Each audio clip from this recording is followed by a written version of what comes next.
xong ăn một đợt thôi đã bao sơ với tao xin đánh nữa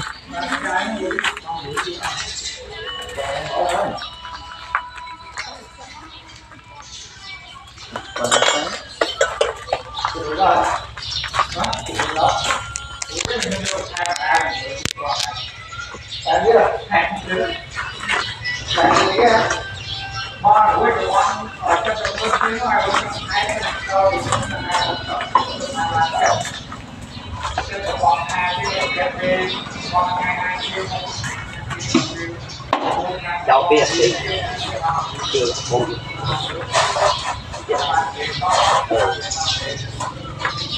ba trăm nghìn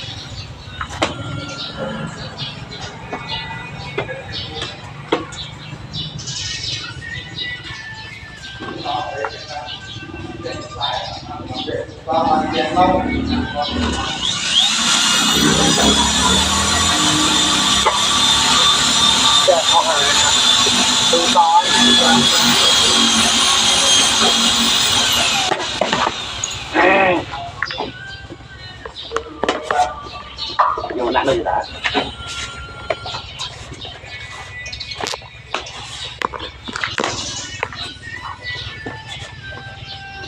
xả lô chặt nấu thì cam lưới giờ đó là cam lưới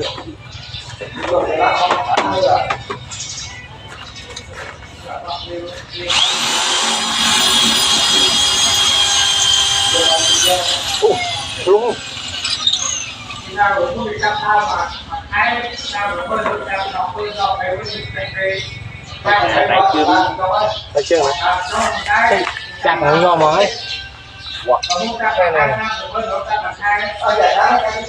thì bạn đặt tờ lông nhất rồi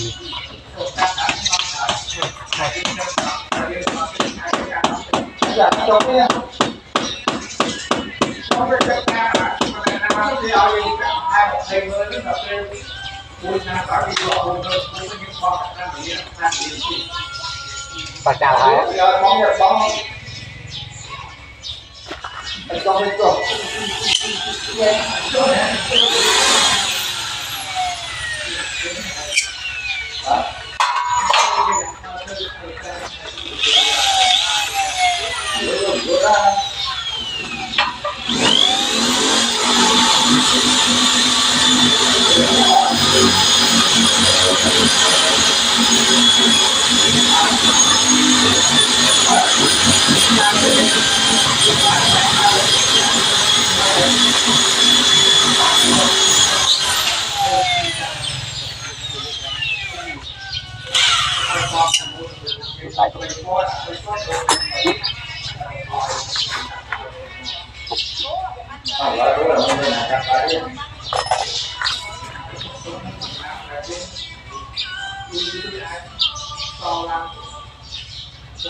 bóp làm to vậy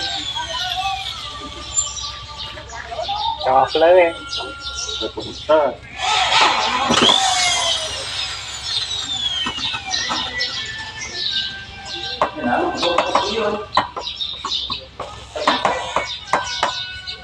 đi à tao đâu thử qua đốt qua kia ngó tao này nhưng nói đốt nó là bóng nó con tàu con to này không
Hello em.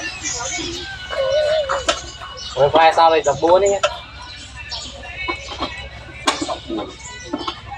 Đây là khoai bò nè.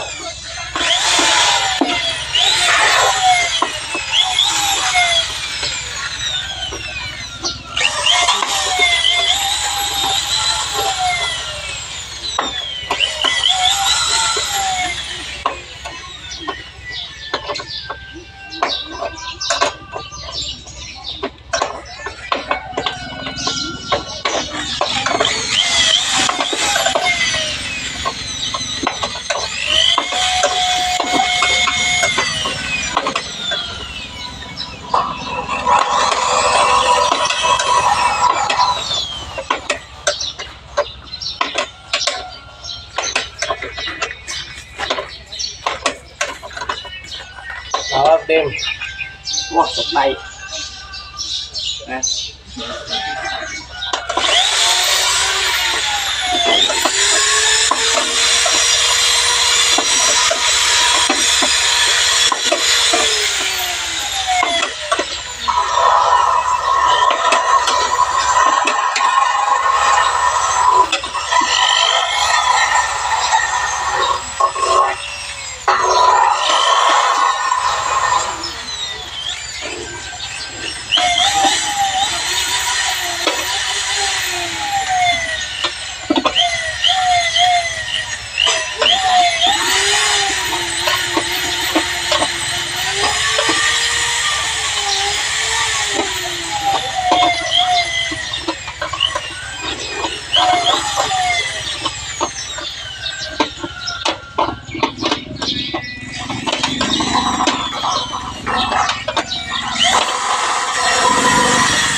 Con, ấy bà cao, vui luôn ra.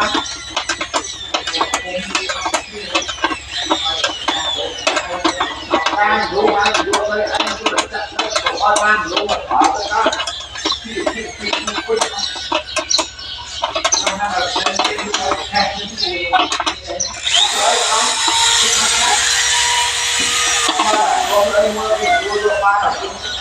Cái hey, chụp một máy em ấy.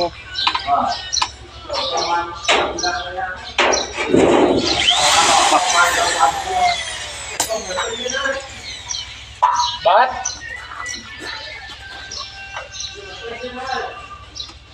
Mình bây giờ này, bên đó không, nếu họ đi, đi cho ăn đi đó, cho ăn nào, mua ăn cái gì đó, hả, đi đâu, chắc chắn này,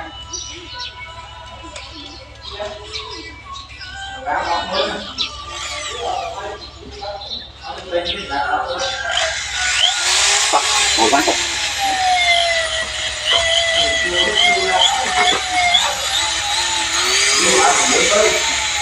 Rồi mấy bán. Được lại. Tầng lạnh mấy người tiên sáng là đón nó xuống. đọt cần nhận được gì Sao em đang nhà tôi đang ăn tôi làm đây ở kia đang lúc ăn bay đúng không?